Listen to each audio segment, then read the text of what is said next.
What I'd like to have you write about today and for the next 3 days is to write about the most traumatic, upsetting experience of your entire life.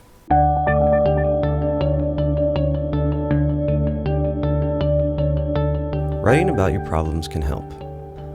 When people are asked to write about an emotional upheaval in their life for 15 minutes a day for 4 consecutive days, a number of changes are seen.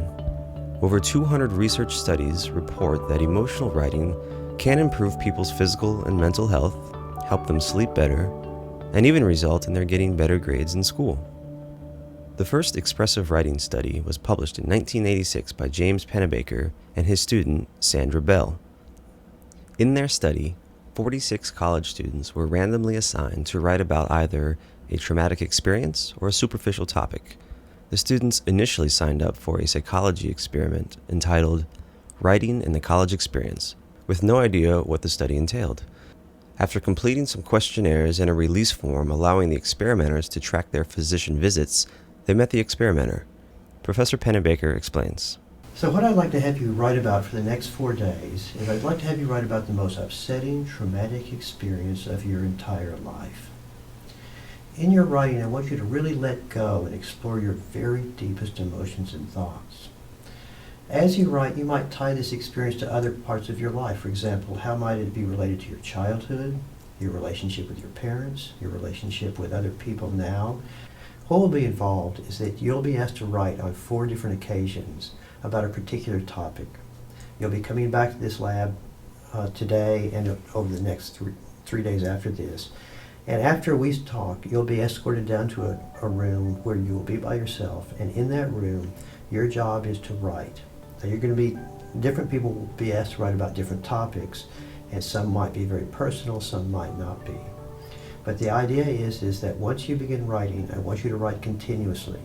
Don't worry about spelling or grammar or punctuation. I just want you to write.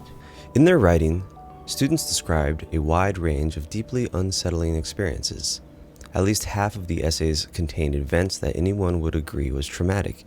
In the first study, and in most since then, people describe every upheaval imaginable, from torture and rape to public humiliation, witnessing family suicides and accidental deaths, and struggles with drugs and other addictions. The stories are often gripping and powerfully written. Particularly striking is how many of the stories have never or have rarely ever been told to anyone before. Although the stories themselves are interesting, the real power of the expressive writing method is that it has an impressive effect on the participants themselves.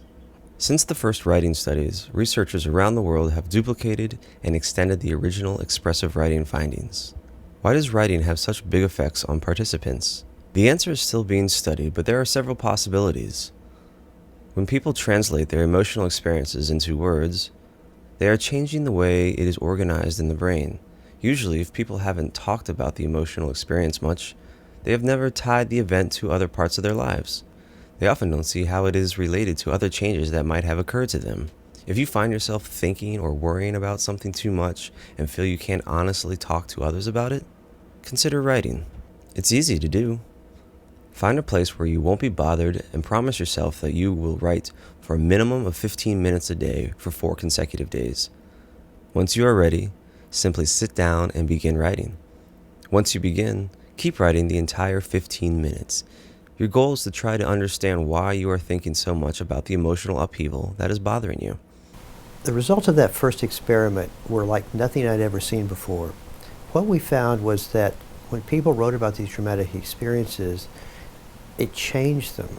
I'd say maybe a quarter of the people actually cried while they were writing. It upset them, but they kept coming back. Hardly anybody stopped the experiment. All of this was profound in and of itself, but what was most interesting was just the degree to which writing about upsetting experiences made a difference in people's physical health. They went to the doctor less. We did a subsequent experiment, and we drew blood from students before they participated, again at the last day of writing, and then 6 weeks later, writing about traumatic experience brought about changes in immune function. And then other labs started to get involved. Study after study showed that writing about traumatic experience had this significant effect on their mental health, their physical health, and a variety of behaviors.